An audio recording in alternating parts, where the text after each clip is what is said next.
میرے رسول کریم صلی اللہ علیہ وآلہ وسلم نے فرمایا صحابہ، بیوی کے لیے اچھا شوہر اور شوہر کے لیے اچھی بیوی بھی اللہ تعالیٰ کی نعمتوں میں سے ایک نعمت ہے، اللہ تعالیٰ کے خزانوں میں سے ایک خزانہ ہے۔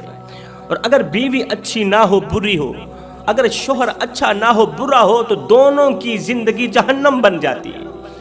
فرمایا کتنی خوش قسمت عورت ہے وہ، کتنی خوش بخت عورت ہے وہ کہ جب شوہر ناراض ہو جاتا ہے، جب شوہر خفا ہو جاتا ہے، تو یہ عورت شوہر کا ہاتھ پکڑ کر کہتی ہے، او میرے سرتاج، میں اس وقت تک کھانا نہیں کھاؤں گی، اس وقت تک پانی نہیں پیوں گی، اس وقت تک نہیں سوں گی جب تک میرا سرتاج مجھ سے راضی نہیں ہو جاتا۔ میں نے ہر حال میں تجھے راضی کرنا ہے۔ یہ ہیں وہ اسلام کی مقدس شہزادیاں جن کو دیکھ کر میرا اللہ مسکراتا ہے، اللہ ان پر اس قدر خوش ہوتا ہے، اس قدر خوش ہوتا ہے کہ آسمان سے ان کے لیے رحمتوں کی بارش برستی ہے۔ میرے نبی نے فرمایا دنیا کا سب سے بڑا بہترین انسان ہے وہ جو اپنی بیوی کے لیے بہترین ہے، بہترین اور اچھا انسان ہے وہ جو اپنی بیوی کے لیے بہترین ہے، بہترین اور اچھی عورت ہے وہ جو اپنے شوہر کی فرما بردار ہے۔ فرمایا شوہر کی فرما بردار عورت کو اللہ تعالیٰ بہت زیادہ پسند فرماتا ہے، اور شوہر کی نافرمان عورت پر، شوہر کو دکھ دینے والی عورت پر، شوہر کو درد دینے والی عورت پر اللہ تعالیٰ اس قدر ناراض ہوتا ہے، اس قدر ناراض ہوتا ہے کہ اللہ تعالیٰ دنیا میں ان عورتوں کو 3 عذابوں میں ضرور مبتلا کرتا ہے۔ نمبر 1، اللہ تعالیٰ ان کی زندگی میں سے سکون، چین و قرار چھین لیتا ہے۔ جب انسان کی زندگی میں سے سکون، چین و قرار چھین لیا جاتا ہے نا، پھر انسان کہتا ہے ڈاکٹر لگا مجھے زہر کا ٹیکہ کہ اللہ مجھے موت ہی دے دے، پھر اللہ تعالیٰ انہیں آسانی سے موت بھی نہیں دیتا۔ پہلا عذاب اللہ تعالیٰ دنیا میں ان عورتوں کو مصیبتوں میں ڈال دیتا ہے، پریشانیوں میں مبتلا کر دیتا ہے۔ دوسرا عذاب عزیز و اقارب کے دلوں سے کدورتیں پیدا کر دیتا ہے ان عورتوں کے لیے، شوہر کی نافرمان عورتوں کے لیے، شوہر کو دکھ دینے والی بیویوں کے لیے اللہ تعالیٰ عزیز و اقارب کے دلوں سے ان کے لیے کدورتیں پیدا کر دیتا ہے۔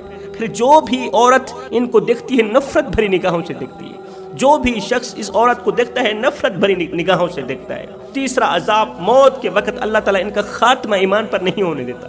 شوہر کو دکھ دینے والی، درد دینے والی بیویاں یہ بھول جائیں کہ موت کے وقت ان کا خاتمہ ایمان پر ہوگا، ہرگز نہیں ہوگا۔ اللہ کے جو نیک بندے ہوتے ہیں نا، جو مومن متقی لوگ ہوتے ہیں نا، ان کی نظر کرسی پر نہیں جاتی۔ اللہ کے نیک بندوں کی نظر اقتدار پر نہیں جاتی، اللہ کے نیک بندوں کی نظر پیسوں پر نہیں جاتی، اللہ کے نیک بندوں کی نظر گاڑیوں پر نہیں جاتی۔ نہ بندے، نہ اللہ کے جو نیک بندے ہوتے ہیں ان کی نظر تو خاتمے پر جاتی ہے کہ ہمارا خاتمہ ایمان پر ہوگا یا نہیں ہوگا۔ ہم تو خاتمہ ایمان کو کچھ سمجھتے ہی نہیں، ہم موت کے لمحے کو بھول گئے، موت کا لمحہ ہمیں یاد ہی نہ رہا۔ یہ وہ لمحہ ہوگا جس دن مومن منافق کی پہچان ہونی ہے۔ یہ کون سا مومن ہے جس کا خاتمہ ایمان پر ہوا ہے، اور یہ کون سا منافق ہے جس کا موت کے وقت خاتمہ ایمان پر نہیں ہوا۔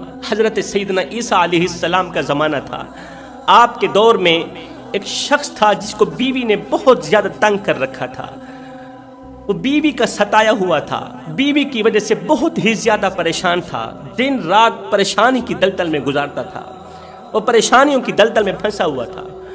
اس کی بیوی نے اس کی زندگی سے سکون، چین و قرار کے جنازے نکال دیے تھے۔ جب سے وہ بیوی کو اپنے گھر کی دہلیز پر لے کر آیا، اس دن سے لے کر آج تک اسے کبھی بھی سکھ کی گھڑی نصیب نہ ہوئی، اس نے کبھی سکھ کا سانس نہیں لیا تھا، ہر وقت دل پریشان رہتا تھا، ہر وقت اس کا دل بے چین رہتا تھا، بے قرار رہتا تھا۔ وہ بیوی پر ناخوش تھا، بیوی اس کی نافرمانی کرتی تھی، باتوں باتوں پر اسے وہ جملے بولتی تھی جس سے اس کی تھکاوٹ اور زیادہ بڑھ جاتی تھی۔ اب اس نے فیصلہ کیا کہ کیوں نہ میں خودکشی کر لوں، خودکشی کر لوں، اس دنیا سے جان ہی چھڑا دوں، دنیا سے بھی جان چھوٹ جائے گی اور اس بدبخت عورت سے بھی جان چھوٹ جائے گی۔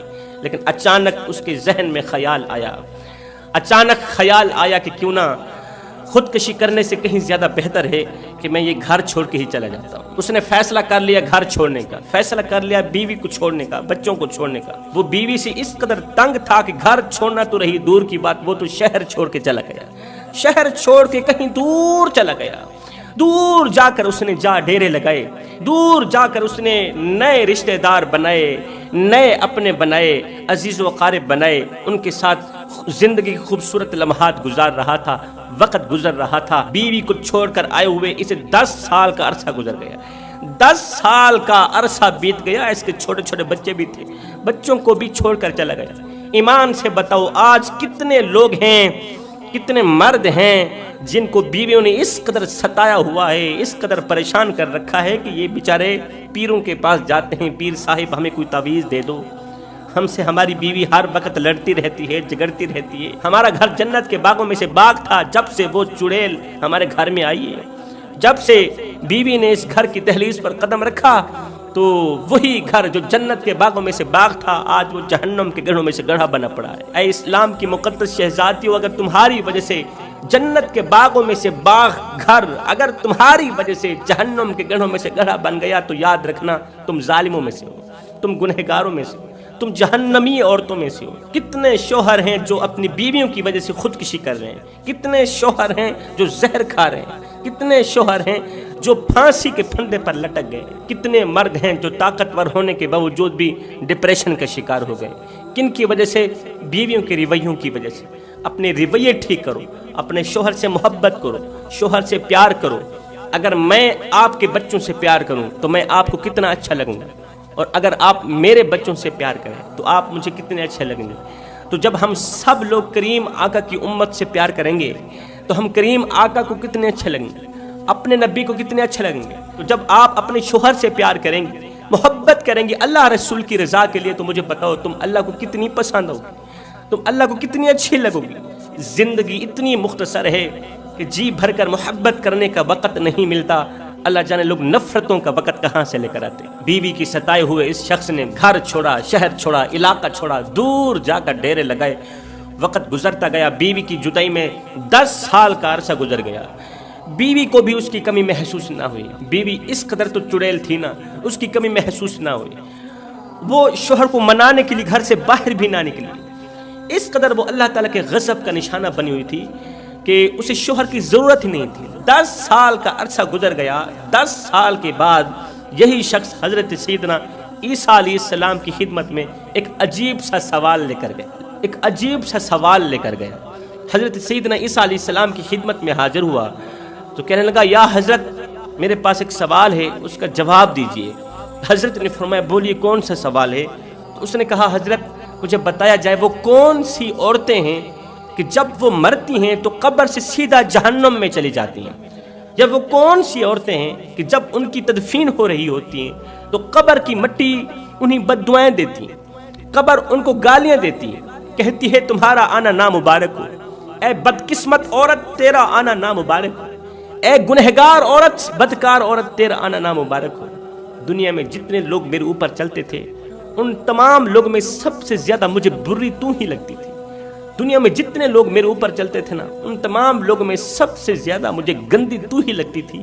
آج تو دیکھے گی کہ میں تیرے ساتھ کس طرح کا بھیانک سلوک کرتی ہوں۔ پھر جب یہ عورت قبر کے اندر جاتی ہے تو قبر اسے اس طرح دباتی ہے کہ اس کی ایک حصے کی پسلیاں دوسرے حصے کی پسلیوں میں پیوست ہو جاتی ہیں۔ پھر اللہ تعالیٰ اس پر ایک سانپ مسلط کر دیتا ہے، وہ سانپ جو اسے ایک بار ڈنگ مارتا ہے یہ 70 گز زمین میں دھنس جاتی ہے۔ حضرت مجھے بتایا جائے وہ کون سی عورت ہے جس کی قبر جہنم کے گڑھوں میں سے گڑھا بن جاتی ہے؟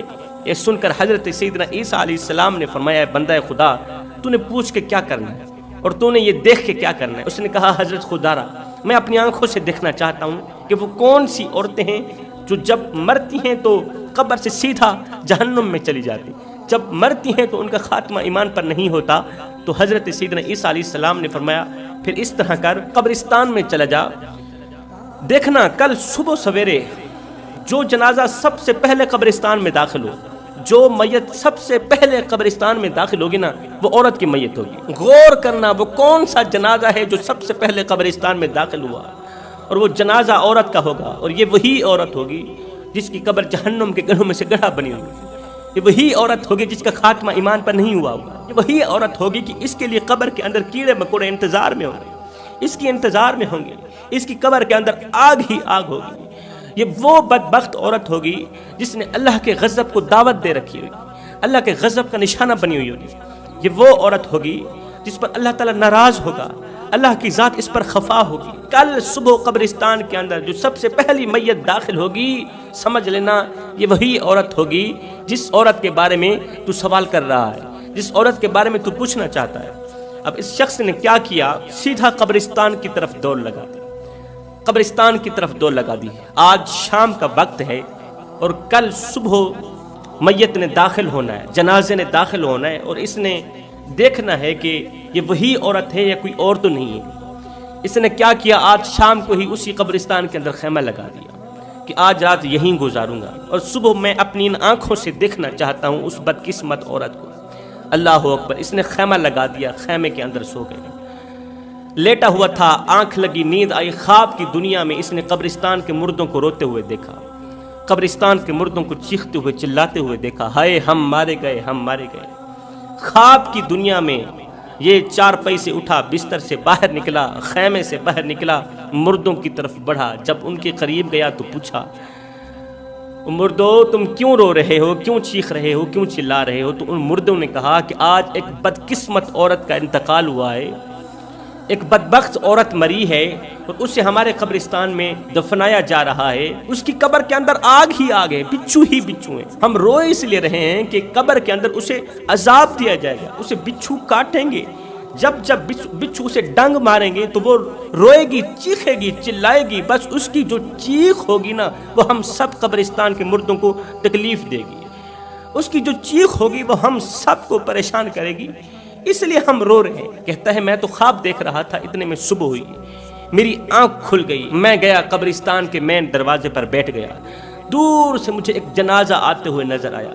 دور سے میں نے غور کیا کہ جنازہ قبرستان کی طرف بڑھتا ہوا آ رہا ہے. میں سمجھ گیا یہ اسی بدقسمت عورت کا جنازہ ہوگا جس کے بارے میں کل اللہ کے نبی مجھے بتا رہے تھے. جب وہ جنازہ میرے قریب آیا تو میں دیکھ کر حیران رہ گیا کہ اس میت کے ساتھ ساتھ 2 بچے زار و قطار رو رہے تھے، اور وہ رونے والے بچے کوئی اور نہیں تھے، وہ میرے اپنے ہی بچے تھے. میں جلدی سے اٹھا، بچوں گلے لگایا. میں نے کہا بچوں کیوں رو رہے ہو اور یہ کس کی میت ہے، کس کا جنازہ ہے؟ تو ان بچوں نے کہا ابا یہ تو ہماری ماں کا جنازہ ہے، ہماری ماں مر گئی تھی، آپ کی بیوی مر گئی، یہ اسی کا جنازہ ہے. کہتا ہے یہ سنتے ہی میرے پیروں تلے زمین نکل گئی، میں کانپنے لگا. ہائے یہ تو میری بیوی کا جنازہ ہے، وہ بیوی جو مجھے دکھ دیتی تھی، جو مجھے درد دیتی تھی، وہ مر گئی اور اس حال میں مری کہ میں اس پر ناراض تھا. ہائے رسول کریم صلی اللہ علیہ وسلم سے پوچھا گیا یا رسول اللہ ایک عورت کا انتقال ہوا، اس حال میں انتقال ہوا ہے کہ اس کا شوہر اس پر ناراض تھا، وہ عبادت گزار تھی، 5 وقت کی نمازی تھی، تہجد گزار تھی. میرے نبی نے فرمایا عورت ساری زندگی نمازیں پڑھتی رہے، قیام کرتی رہے، رکوع و سجود کرتی رہے، ساری زندگی حج کرتی رہے، ساری زندگی نوافل پڑھتی رہے، دن کو روزہ رکھے، پوری رات قیام کرے، مگر وہ اس حال میں مری کہ اس کا شوہر اس پر ناراض تھا، اور جائز ناراض تھا، اس لیے کہ وہ اپنے شوہر کو دکھ دیتی تھی، وہ اپنے شوہر کو درد دیتی تھی. بیوی سے لی گئی تکلیفوں کی وجہ سے اس کا شوہر بہت زیادہ اس پر ناراض تھا، اور شوہر کی ناراضگی کی حالت میں یہ عورت مری ہے تو یہ قیامت کے دن جہنم میں جائے گی، یہ جنت میں نہیں جائے گی. اس لیے کہ یہ دنیا میں اپنے شوہر کی خدمت نہ کر سکے، زندگی میں اپنے شوہر کو راضی نہ کر سکے. بیوی کے لیے وہ شوہر جس کی رضا میں اللہ کی رضا ہے، جس کی خوشی میں اللہ کی خوشی. اللہ تعالیٰ اگر اپنی ذات کے بعد کسی کے سامنے سجدہ کرنے کا حکم دیتا تو سب سے پہلے بیوی کو حکم دیتا کہ وہ اپنے شوہر کو سجدہ کرے. تو اس شوہر کو ناراض کر کے مرنے والی عورت جنت میں کیسے جا سکتی ہے؟ وہ تو جہنم میں جائے گی، اس کی قبر جہنم کے گڑھوں میں سے گڑھا بن جائے گی. خیر اس شخص کو جیسے ہی پتہ چلا کہ یہ تو میری بیوی کا جنازہ ہے، میری بیوی کی میت ہے، تو بچوں کے ساتھ مل کے وہ اپنی بیوی کی تدفین کرنے لگا، بیوی کو دفنانے لگا. اس نے غور کیا، قبر کے اندر تپش ہی تپش، ایسے لگتا ہے جیسے جہنم کی تمام کھڑکیاں اسی قبر کی طرف کھول دی گئی. ایسے لگتا تھا جیسے قبر کے اندر آگ کا بچھونا بچھا ہوا ہے اور ہم اس عورت کو آگ کے بچھونے کے اوپر سلا رہے ہیں. خیر قبر بند کر دی گئی. عزیز و اقارب قبرستان سے باہر نکلے. یہ شخص بیوی کی قبر کے سرانے بیٹھا ہی تھا کہ وہاں سے حضرت سیدنا عیسیٰ علیہ السلام پہ گزر ہوا. عیسیٰ علیہ السلام نے پوچھا اے بندہ خدا اب تو بتا کہ وہ کون سی عورتیں ہیں کہ جب مرتی ہیں تو قبر کی مٹی انہیں گالیاں دیتی ہے. اب تو بتا وہ کون سی عورتیں ہیں کہ جب مرتی ہیں تو ان کا خاتمہ ایمان پر نہیں ہوتا. اب تو بتا وہ کون سی عورتیں ہیں اور کس طرح کے گناہ کرتی ہیں کہ ان کی قبر جہنم کے گھروں میں سے گڑھا بن جاتی ہے۔ اس شخص نے ہاتھ جوڑ کر، حضرت میری یہ جو بیوی تھی نا، یہ 5 گناہ بڑے شوق سے کرتی تھی، ان 5 گناہوں کی نحوست کی وجہ سے آج اس کی قبر کے اندر کیڑے تھے، مکوڑے تھے، بچھو تھے، اس کی قبر کے اندر آگ ہی آگ تھی۔ ایسا لگتا تھا کہ جسے جہنم کی تمام کھڑکیاں اس کی قبر کی طرف کھول دی گئی۔ اللہ کے نبی نے فرمایا جلدی بتا وہ کون سے 5 گناہ تھے؟ اس نے کہا حضرت پہلا گناہ یہ مجھے میری غربت کے تانے دیتی تھی، اس کے تانوں کا ستایا ہوا میں گھر بھی چھوڑ گیا اور ساتھ میں شہر بھی چھوڑ کے چلا گیا، یہ مجھے میری غربت کے تانے دیتی تھی، اور جب میں اسے چھوڑ کے باہر نکل گیا تھا، جب میں اس سے ناراض ہو کر خفا ہو کر گھر سے باہر نکل گیا تھا تو مجھے راضی کرنے کے لیے، مجھے منانے کے لیے اس نے گھر سے باہر ایک قدم بھی نہیں رکھا تھا، اسے میری ضرورت ہی نہیں تھی، اسے سرے سے شوہر کی ضرورت ہی نہیں تھی۔ دوسرا گناہ، پورا دن کا تھکا ہارا شام کو جب گھر کی دہلیز پر قدم رکھتا تھا نا تو بجائے مجھے ویلکم کرنے کے، بجائے میرا استقبال کرنے کے، آگے کوئی ایسا جملہ بولتی تھی کہ میری تھکاوٹ اور زیادہ بڑھ جاتی تھی۔ تیسرا گناہ، بہت بڑا گناہ، جب میں بیمار ہو جاتا تھا، جب مجھے بخار آتا تھا تو یہ میرے سرہانے پہ بیٹھ کے بجائے مجھے حوصلہ دینے کے، بجائے میرا سر دبانے کے، بجائے میرا سہارا بننے کے، الٹا مجھے کہتی تھی پریشان مت ہو، ابھی اسرائیل آنے والا ہے، ابھی تیری روح نکالنے والا ہے۔ یہ مجھے اور زیادہ پریشان کر دیتی تھی۔ چوتھا گناہ، یہ باتوں باتوں پر میری ناشکری کرتی تھی۔